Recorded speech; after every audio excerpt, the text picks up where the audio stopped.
In the Burn Center, we meet a lot of people in crisis, and not many people are able to turn their tragedies into such remarkable and amazing stories. And Craig and Dana are some of the most amazing people I've ever gotten to work with. My boss calls me about bringing in some hay bales from the field to the barn. So we head out to the farm that day. Luke was all excited. He always loved going to the farm with me on the side and doing the weekend work.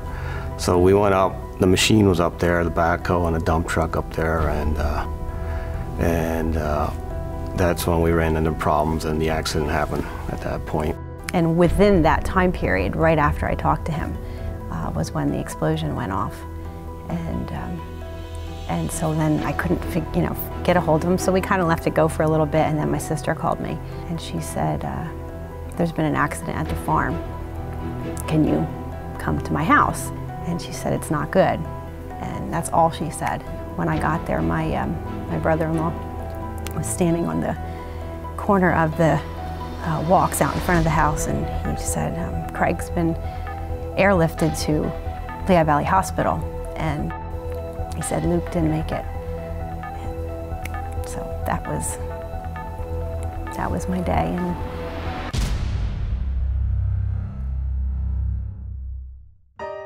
I first met the Hahn family. Craig had been in the Burn Center for a few days. I had heard the family's story, and I expected to go in there and meet a family in shambles. What I found was a family united.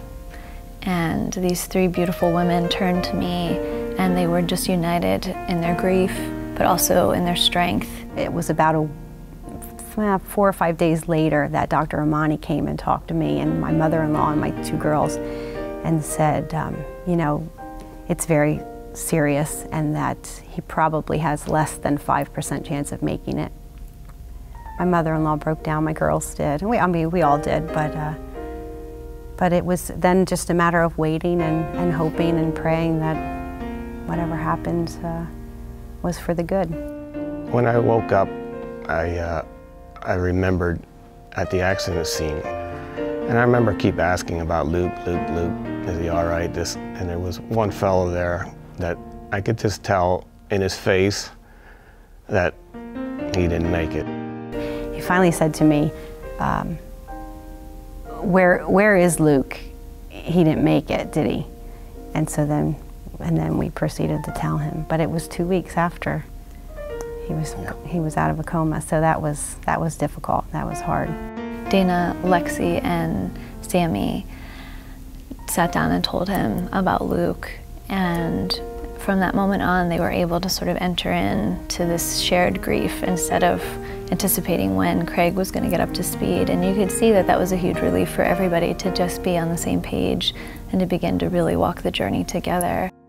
I really don't know how I got to the point that I am today, other than the fact that I can say that the community that I live in and the people that surrounded me in those first few weeks were, I can't even explain how amazing and incredible they were. Just anything I needed, they were there for me. And some people just came and sat with me and, you know, put their arms around me and just sat and gave me support when I needed it. I'm a really big believer that peer support meets a really big need for people that their families and professionals can't meet. There's a gap, and that's peer support.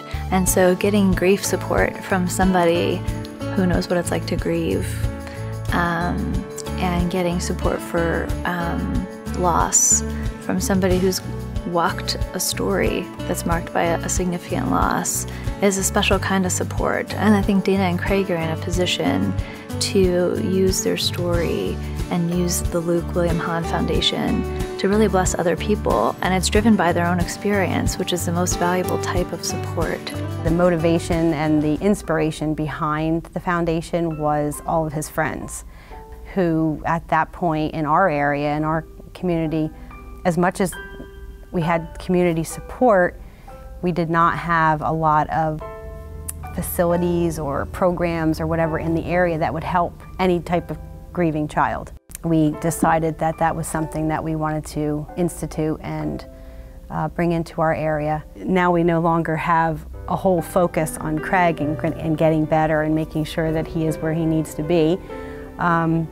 We've both, at this point, and the girls, completely 100% put our focus on the foundations. It is a healing process in that it keeps Luke's name alive for us, but in the same sense, in a more important sense, is it helps heal other kids and other adults who are going through grief in some way.